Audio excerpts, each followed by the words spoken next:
大家好，我是乔姐，一个有住10多年育儿经验的中医育儿师，另外也是个3岁孩子的宝妈。平常呢，喜欢研究一些中医育儿知识，经常用一些健康的方式给宝宝调理体质。另外也会在公众号里分享一些自己的育儿心得和平常带娃容易走进的误区。宝妈们在带娃的问题上有任何不懂的都可以问哦。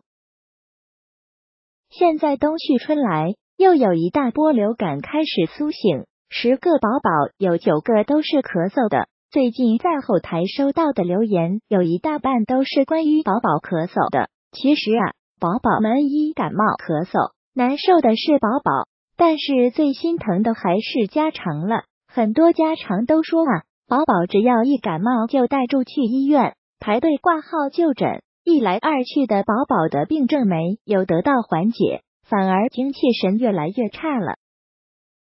所以今天先给大家说一个对于宝宝咳嗽非常有效的食疗方子，可以解决各位家长的燃眉之急。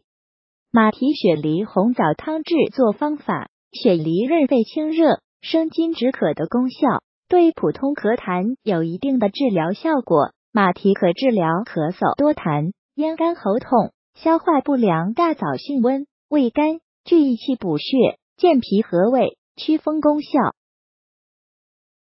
1. 准备好一个雪梨，马蹄适量，冰糖2，雪梨切块放进锅里，加适量开水3，把冰糖放进去4，洗前净的红枣一起放进去4，放进锅里开始煮5。煮好之后的汤带住雪梨的清香，给孩子盛上小半碗就可以了。最好是趁热喝。我做中医10几年以来，调理过很多宝宝的体质，很多都是一开始抱住将信将疑的心态去用中医护理宝宝的，可是后来都是因为宝宝真正获得健康才开始幸福的。比起给宝宝打针吃药，伤害宝宝的体质，其实用食疗的法子给宝宝调理体质是最好的。另外我还整理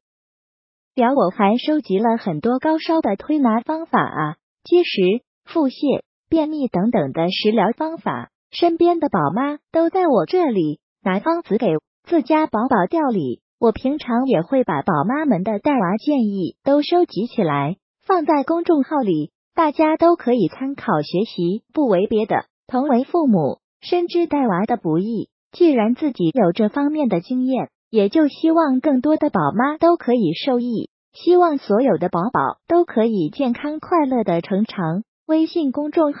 辣妈来育儿，点击手机页面右上角加，然后添加朋友，点击最底下的公众号，搜索辣妈来育儿就可以了。